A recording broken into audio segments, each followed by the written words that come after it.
ನಮಸ್ಕಾರ ಸ್ನೇಹಿತರೆ, ಮೋಹನ್ ಡೈರೀಸ್ ಇನ್ಫೋಗೆ ಸ್ವಾಗತ. ನೀವೀಗ ಈ ಸ್ವತ್ತು 2.0ದಲ್ಲಿ ಈ ಖಾತಾಗೆ ಅಪ್ಲಿಕೇಶನ್ ಆದರೆ ಹಾಕಿದ್ದೀರ.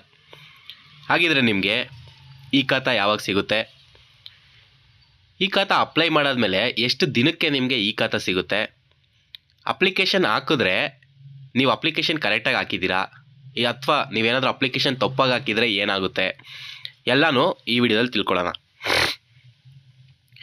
ಈಗ ಆನ್ಲೈನ್ ಅಪ್ಲಿಕೇಶನ್ ಹಾಕಾದ್ಮೇಲೆ ಈ ಖಾತಾ ಯಾವ ಥರ ವರ್ಕ್ ಫ್ಲೋ ಆಗುತ್ತೆ, ಎಷ್ಟು ದಿನದಲ್ಲಿ ನಿಮ್ಗೆ ಈ ಖಾತಾ ಸಿಗುತ್ತೆ, ನೀವೇನಾದರೂ ತಪ್ಪು ಮಾಡಿದರೆ ಏನಾಗುತ್ತೆ ಎಲ್ಲ ಡೀಟೇಲಾಗಿ ಹೇಳ್ತೀನಿ. ಈ ವಿಡಿಯೋನ ಎಲ್ಲೂ ಸ್ಕಿಪ್ ಮಾಡದೆ ನೋಡಿ. ಫಸ್ಟು, ಆನ್ಲೈನ್ ಅಪ್ಲಿಕೇಶನ್ ಹಾಕಾದ್ಮೇಲೆ ಈ ಸ್ವತ್ತು 2.0 ಮೂಲಕ ನೀವು ನಿಮ್ಮ ಈ ಖಾತಾಗೆ ಪಂಚಾಯತಿ ಲಿಮಿಟಲ್ಲಿ ಅಪ್ಲೈ ಮಾಡ್ಬೋದಾಗಿದೆ. ಸಿಟಿಸನ್ ಕನ್ಸರ್ನ್ಗೆ ಹೋಗಿ ನ್ಯೂ ಅಪ್ಲಿಕೇಶನ್ಗೆ ಹೋಗಿ ಅಲ್ಲಿ ನಿಮ್ಮ ಅಪ್ಲಿಕೇಶನ್ ಸಬ್ಮಿಟ್ ಮಾಡ್ಬೋದು. ಆ ಒಂದು ಸರಿ ನಿಮ್ಮ ಅಪ್ಲಿಕೇಶನ್ ಸಬ್ಮಿಟ್ ಆದಮೇಲೆ ಈ ಖಾತಾ ಟೈಮ್ ಝೋನ್ ಸ್ಟಾರ್ಟ್ ಆಗುತ್ತೆ. 15 ದಿನದ ಟೈಮ್ ಸ್ಪ್ಯಾನ್ ಇರುತ್ತೆ ಅದಕ್ಕೆ, ಸರಿನಾ? ಈ 15 ದಿನದೊಳಗಡೆ ನಿಮ್ಗೆ ಈ ಖಾತಾ ಬರುತ್ತೋ ಬರಲ್ವೋ ಅನ್ನೋದು ಗೊತ್ತಾಗ್ಬಿಡುತ್ತೆ. ಅದು ಯಾಕೆ 15 ದಿನ ಅಂತ ಹೇಳ್ತೀನಿ, ಅದನ್ನು ಕ್ಲೀನಾಗಿ ನೋಡಿ. ಒಂದು ಸರಿ ನೀವು ಅಪ್ಲಿಕೇಶನ್ ಹಾಕಾದ್ಮೇಲೆ ಫೈಲು GP ಸೆಕ್ರೆಟ್ರಿ, ಗ್ರಾಮ ಪಂಚಾಯತಿ ಸೆಕ್ರೆಟ್ರಿಗೆ ಹೋಗುತ್ತೆ. ಇಲ್ಲಿಂದ ಟೈಮ್ ಲೈನ್ ಸ್ಟಾರ್ಟ್ ಆಗುತ್ತೆ. GP ಸೆಕ್ರೆಟ್ರಿಗೆ ಈ ಒಂದು ಅಪ್ಲಿಕೇಶನ್ ಹೋಗುತ್ತೆ. GP ಸೆಕ್ರೆಟ್ರಿಗೆ ಈ ಅಪ್ಲಿಕೇಶನ್ ಹೋಗಾದ್ಮೇಲೆ ಅವ್ರ ಹತ್ರ 4 ದಿನ ಟೈಮ್ ಇರುತ್ತೆ ನಿಮ್ಮ ಒಂದು ಅಪ್ಲಿಕೇಶನ್ನ ನೋಡೋದಕ್ಕೆ, ಅಥವಾ ಅದನ್ನು ರಿವ್ಯೂ ಬರೀಬೋದು. ಅಂದರೆ ಒಂದು ಸರಿ GP ಸೆಕ್ರೆಟ್ರಿಗೆ ನಿಮ್ಮ ಅಪ್ಲಿಕೇಶನ್ ಹೋಗಾದ್ಮೇಲೆ ಅವ್ರಿಗೆ ಅದನ್ನು ಅಪ್ರೂವ್ ಮಾಡೋ ಪವರ್ ಆಗಲಿ ಅದನ್ನು ರಿಜೆಕ್ಟ್ ಮಾಡೋ ಪವರ್ ಆಗಲಿ ಇರೋದಿಲ್ಲ. ನೆಕ್ಸ್ಟು ಮುಂದಕ್ಕೆ ಒಂದು ಸಜೆಷನ್ನ ಬರೆದು ಮುಂದಕ್ಕೆ ಕಳಿಸ್ಬೇಕಾಗಿರುತ್ತೆ. ಬಟ್ GP ಸೆಕ್ರೆಟ್ರಿಗೆ ನಿಮ್ಮ ಒಂದು ಅಪ್ಲಿಕೇಶನ್ ಬಂದಾದಮೇಲೆ ಅವರು ಅದನ್ನು ಚೆಕ್ ಮಾಡ್ಬೋದು. ಒಂದು ಸರಿ ನಿಮಗೆ ವಾಪಸ್ ರಿಟರ್ನ್ ಮಾಡೋ ಅಂಥ ಆಪ್ಷನ್ನ GP ಸೆಕ್ರೆಟ್ರಿಗೆ ಕೊಟ್ಟಿರ್ತಾರೆ. ಮತ್ತು ಟ್ಯಾಕ್ಸ್ ರಿಬಿಟ್ಸ್ ಏನಾದರೂ ಇದೆಯಾ, ವಿಧವೆಯವರ ಅಥವಾ ಮಿಲ್ಟ್ರಿನ, ಎಕ್ಸ್ ಮಿಲ್ಟ್ರಿನ, ಇದೆಲ್ಲನೂ ಚೆಕ್ ಮಾಡಿ ನಿಮಗೆ ಟ್ಯಾಕ್ಸ್ ರಿಬಿಟ್ ಕೊಡೋ ಅಂಥ ಆಪ್ಷನ್ನು GP ಸೆಕ್ರೆಟ್ರಿ ಹತ್ರ ಇರುತ್ತೆ. ಒಂದು ಸರಿ ನಿಮ್ಮ ಅಪ್ಲಿಕೇಶನ್ ಬಂದಿದೆಯಲ್ಲ, ಅದು ಗ್ರಾಮ ಪಂಚಾಯತಿಗೆ ಬರುತ್ತಾ ಅಥವಾ ದಿಶಾಂಕಿಗೆ ಬರುತ್ತಾ ಅಂತ ಅವ್ರು ಚೆಕ್ ಮಾಡ್ಬೋದು. ಚೆಕ್ ಮಾಡಾದಮೇಲೆ ಇವ್ರಿಗೆ ಗೈಡೆನ್ಸ್ ವ್ಯಾಲ್ಯೂ ಸೆಟ್ ಮಾಡೋ ಅಂಥ ಆಪ್ಷನ್ ಕೂಡ ಎನೇಬಲ್ ಮಾಡ್ತಾರೆ. ಇನ್ನೂ ಸದ್ಯಕ್ಕೆ ಮಾಡಿಲ್ಲ. ಇದು ಟ್ಯಾಕ್ಸ್ ಕಟ್ಟಿಸ್ಕೊಳ್ಳೋದಕ್ಕೆ ತುಂಬ ಹೆಲ್ಪ್ ಆಗುತ್ತೆ ಗೈಡೆನ್ಸ್ ವ್ಯಾಲ್ಯೂ ಅನ್ನೋದು, ಓಕೆನಾ? ಇವ್ರ ಹತ್ರ ಬಂದಾದಮೇಲೆ ನಿಮ್ಮ ಎಲ್ಲ ಡಾಕ್ಯುಮೆಂಟ್ಸ್ನು ಕ್ಲೀನಾಗಿ ವೆರಿಫೈ ಮಾಡ್ಬೋದು. ಏನಾದರೂ ರಿಮಾರ್ಕ್ಸೋ ಸಜೆಷನ್ಸ್ ಇದ್ದರೆ ಅದನ್ನು ಬರೆದುಬಿಟ್ಟು ಮುಂದಕ್ಕೆ ಕಳಿಸ್ಬೇಕಾಗಿರುತ್ತೆ. ಅಂದರೆ ಇವರು ಅಪ್ರೂವ್ ಅಥವಾ ರಿಜೆಕ್ಟ್ ಮಾಡೋ ಅಂಥ ಆಪ್ಷನ್ಸ್ ಸೆಕ್ರೆಟ್ರಿ ಹತ್ರ ಇರೋದಿಲ್ಲ. ಒಂದು ವೇಳೆ ಇವರೇನಾದರೂ 4 ದಿನ ಆಗಿ 5ನೇ ದಿನ ಏನೂ ಆ್ಯಕ್ಷನ್ ತಗೊಂಡಿಲ್ಲ ಅಂದರೆ 5ನೇ ದಿನ ಬೆಳಿಗ್ಗೆ PDO ಅವ್ರಿಗೆ ಹತ್ರ ಹೋಗುತ್ತೆ ಆಟೋಮೆಟಿಕಲಿ, ಸರಿನಾ? 5ನೇ ದಿನ PDOಗೆ ಹೋದ್ಮೇಲೆ ಏನಾಗುತ್ತೆ, ಈಗ 4 ದಿನ GP ಸೆಕ್ರೆಟ್ರಿ ಅವ್ರು ನೋಡಲಿಲ್ಲ, 5ನೇ ದಿನ PDO ಹತ್ರ ಬಂತು 5ನೇ ದಿನದ ಬೆಳಿಗ್ಗೆ. ಒಂದು ಸರಿ ಅಪ್ಲಿಕೇಶನ್ 5ನೇ ದಿನದ ಬೆಳಿಗ್ಗೆ ಬಂದ ಮೇಲೆ PDO ಅವ್ರ ಹತ್ರ 2 ದಿನದ ಟೈಮ್ ಇರುತ್ತೆ. ಅವರು ಕೂಡ ಅಪ್ಲಿಕೇಶನ್ನ ಚೆಕ್ ಮಾಡ್ಬೋದು, ಸಜೆಷನ್ನ ಕೊಡ್ಬೋದು ಅಷ್ಟೇ. ಅಪ್ರೂವಲ್ ಅಥವಾ ರಿಜೆಕ್ಟ್ ಮಾಡೋ ಅಂಥ ಪವರ್ ಇವ್ರ ಹತ್ರನೂ ಇರೋದಿಲ್ಲ. ಅದಾದಮೇಲೆ ಒಂದು ವೇಳೆ ಇವ್ರೇನಾದರೂ ನೋಡಲಿಲ್ಲ ಅಂದರೆ 2 ದಿನ ನೋಡಲಿಲ್ಲ ಇವ್ರೂ, ಆಗ 3ನೇ ದಿನ ಆಟೋಮೆಟಿಕಲಿ 3ನೇ ದಿನದ ಬೆಳಿಗ್ಗೆ ಪಂಚಾಯತ್ ಪ್ರೆಸಿಡೆಂಟ್ ಹತ್ರಕ್ಕೆ ಹೋಗುತ್ತೆ. ಒಂದು ವೇಳೆ ಏನಾದರೂ GP ಸೆಕ್ರೆಟ್ರಿ ಅವ್ರು ನೋಡಿದ್ದೇ PDO ಹತ್ರ ಬಂದಿತ್ತು ಅಂದರೆ ಇವರು 100% ಆ ಒಂದು ಡಾಕ್ಯುಮೆಂಟ್ನ ನೋಡಲೇಬೇಕು. ಅಂಥ ಟೈಮಲ್ಲಿ 2 ದಿನ ಆದರೂ ಕೂಡ ಆ ಅಪ್ಲಿಕೇಶನ್ನು ಪ್ರೆಸಿಡೆಂಟ್ ಹತ್ರಕ್ಕೆ ಹೋಗೋದಿಲ್ಲ ಅಂಟಿಲ್ PDO ನೋಡೋವರೆಗೂ. GP ಸೆಕ್ರೆಟ್ರಿ ನೋಡಿದ್ರು, GP ಸೆಕ್ರೆಟ್ರಿ ಆಲ್ರೆಡಿ ಅಪ್ಲಿಕೇಶನ್ ನೋಡಿದ್ದಾರೆ, ಅದಕ್ಕೊಂದು ಸಜೆಷನ್ ಬರೆದು ಕಳಿಸಿದ್ದಾರೆ ಅಂದರೆ ಆಗ PDO ನೋಡೋ ಅವಶ್ಯಕತೆ ಇಲ್ಲ, ಡೈರೆಕ್ಟಾಗಿ ಪ್ರೆಸಿಡೆಂಟ್ಗೆ ಹೋಗುತ್ತೆ. ಇಷ್ಟು ಅರ್ಥ ಆಯ್ತು ಅನಿಸುತ್ತೆ. ನೆಕ್ಸ್ಟ್ ಹೋಗೋಣ. ಈಗ ಪಂಚಾಯತ್ ಪ್ರೆಸಿಡೆಂಟ್ ಒಂದು ಸರಿ PDO ನೋಡಿಲ್ಲ ಅಥವಾ ನೋಡಿ ರಿವ್ಯೂ ಬರೆದ್ರು, ನೆಕ್ಸ್ಟು 3ನೇ ದಿನದ ಬೆಳಗ್ಗೆ ಪಂಚಾಯತ್ ಪ್ರೆಸಿಡೆಂಟ್ ಹತ್ರ ಬಂತು. ಪಂಚಾಯತ್ ಪ್ರೆಸಿಡೆಂಟ್ ಹತ್ರ ಬಂದಮೇಲೆ 4 ದಿನ ಟೈಮ್ ಇರುತ್ತೆ. ಇವರು ಕೂಡ ಅವರ ಒಂದು ಸಜೆಷನ್ನ ಬರೆದು ಕಳಿಸ್ಬೇಕಾಗಿರುತ್ತೆ. ಇವ್ರಿಗೂ ಕೂಡ ಅಪ್ರೂವ್ ಅಥವಾ ರಿಜೆಕ್ಟ್ ಮಾಡೋವಂಥ ಆಪ್ಷನ್ಸ್ ಇರೋದಿಲ್ಲ. ಜಸ್ಟ್ ಇವರು ನೆಕ್ಸ್ಟ್ ಏನಿದ್ದಾರೆ ಇಒ ಅವರಿಗೆ ಒಂದು ಸಜೆಷನ್ನ ಇವ್ರಿಗೂ ಬರೆದು ಕಳಿಸೋ ಅಂಥ ಪವರ್ನ ಕೊಟ್ಟಿದ್ದಾರೆ. ಹಾಗಿದ್ರೆ ನೆಕ್ಸ್ಟ್ ಹೋಗೋಣ.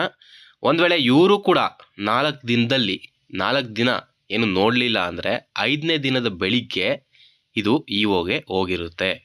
4 ದಿನ ಅಷ್ಟೇ ಪ್ರೆಸಿಡೆಂಟ್ ಹತ್ರ ಇರುತ್ತೆ. ಓಕೆ, ಈಗ ಪಿ ಡಿ ಒಗೆ ಮತ್ತೆ ಎಂತಕ್ಕೆ ಬಂತು ಅಂದರೆ ಅದನ್ನ ಹೇಳ್ತೀನಿ.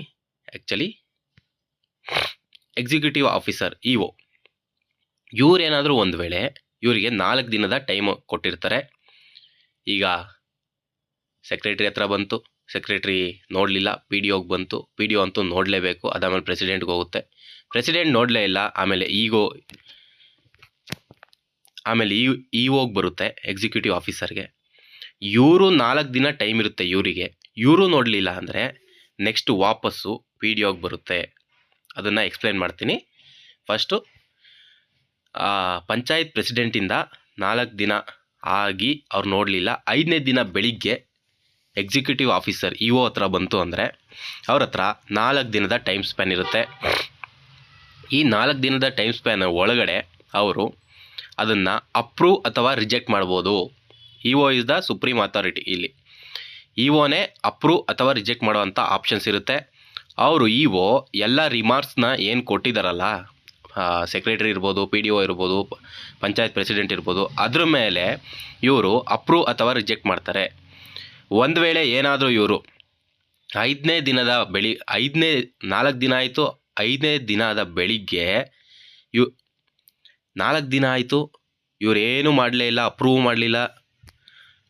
ಅಪ್ರೂವ್ ಮಾಡಲಿಲ್ಲ, ರಿಜೆಕ್ಟು ಮಾಡಲಿಲ್ಲ ಅಂದರೆ 5ನೇ ದಿನದ ಬೆಳಿಗ್ಗೆ ಪಿ ಡಿ ಒ ಹತ್ರ ಹೋಗುತ್ತೆ, ವಾಪಸ್ ಪಿ ಡಿ ಒ ಹತ್ರ ಬರುತ್ತೆ. ಪಿ ಡಿ ಒ ಹತ್ರ ಬಂದಾದಮೇಲೆ ಮತ್ತೆ ಅವ್ರ ಹತ್ರ 2 ಡೇಸ್ ಟೈಮ್ ಇರುತ್ತೆ. ಅಲ್ಲಿಗೆ ಏನು ಫಸ್ಟಲ್ಲಿ ಸೆಕ್ರೆಟ್ರಿ ಅಥವಾ ಪಿ ಡಿ ಒ ನೋಡಿ ಆಲ್ರೆಡಿ ರಿವ್ಯೂ ಬರೆದು ಕಳಿಸಿದ್ರು, ಪ್ರೆಸಿಡೆಂಟು ನೋಡಿ ರಿವ್ಯೂ ಕಳಿಸಿರ್ತಾರೆ, ಆಗ ಎಕ್ಸಿಕ್ಯೂಟಿವ್ ಆಫೀಸರ್ ಹತ್ರ ಬಂದಿರುತ್ತೆ. ಒಂದು ವೇಳೆ ನೋಡಿಲ್ಲ ಅಂದರೆ ಇವರು ಸೆಕ್ರೆಟ್ರಿನೋ ಇಲ್ಲ ಪ್ರೆಸಿಡೆಂಟೋ ಪಿ ಡಿ ಒ ಒಬ್ಬರಾದ್ರೂ ನೋಡಿ ರಿವ್ಯೂ ಬರೆದು ಕಳಿಸಿರ್ತಾರೆ. ಆಗ ಎಕ್ಸಿಕ್ಯೂಟಿವ್ ಆಫೀಸರು ನೋಡಿಲ್ಲ ಅಂದರೆ ಮತ್ತೆ ಪಿ ಡಿ ಒ ಹತ್ರ ಹೋಗುತ್ತೆ. ಸರಿನಾ? ಒಂದು ವೇಳೆ ಪಿ ಡಿ ಒ ಅಪ್ರೂವ್ ಅಥವಾ ರಿಜೆಕ್ಟ್ ಮಾಡಲಿಲ್ಲ ಅಂದರೆ ಆಟೋಮೆಟಿಕಲಿ 3ನೇ ದಿನದ ಬೆಳಿಗ್ಗೆ ಡೀಮ್ಡ್ ಅಪ್ರೂವಲ್ ಆಗುತ್ತೆ, ಅಂದರೆ ಆಟೋ ಅಪ್ರೂವಲ್ ಆಗುತ್ತೆ. ಆಗ ಅಪ್ರೂವಲ್ ಆದಮೇಲೆ ಏನಾಗುತ್ತೆ, ಒಂದು ಸರಿ ಅಪ್ರೂವಲ್ ಆದಮೇಲೆ ನಿಮಗೆ SMS ಬರುತ್ತೆ, ನಿಮ್ಮ ಅಪ್ಲಿಕೇಶನ್ನು ಅಪ್ರೂವ್ ಆಗಿದೆ ಅಂತ. ನಿಮಗೆ ಆ ಅಪ್ಲಿಕೇಶನ್ ಬಂದಾದಮೇಲೆ ಅದರಲ್ಲಿ ನೋಟಿಫಿಕೇಷನ್ ಇರುತ್ತೆ, ಬಂದು ನಿಮ್ಮ ಅಪ್ಲಿಕೇಶನ್ನ ಕಲೆಕ್ಟ್ ಮಾಡ್ಕೊಳ್ಳಿ ಅಂತ. ನೀವು ಅಪ್ಲಿಕೇಶನ್ನ ಕಲೆಕ್ಟ್ ಮಾಡ್ಕೊಳ್ಳೋಕ್ಕೆ ಹೋಗಿದ್ದ ಟೈಮಲ್ಲಿ ನಿಮ್ಮ ಎಲ್ಲ ಪೆಂಡಿಂಗ್ ಟ್ಯಾಕ್ಸ್ಗಳನ್ನು ಅಲ್ಲೇ ಆಟೋಮೆಟಿಕಲಿ ವೆಬ್ಸೈಟಲ್ಲೇ ಕ್ಯಾಲ್ಕುಲೇಟ್ ಆಗಿರುತ್ತೆ. ಪಂಚಾಯಿತಿ ಅಥವಾ ಯಾರೂ ಕೂಡ ಅದನ್ನ ಎಂಟ್ರಿ ಮಾಡೋದಕ್ಕೆ ಚಾನ್ಸಸ್ ಇರಲ್ಲ.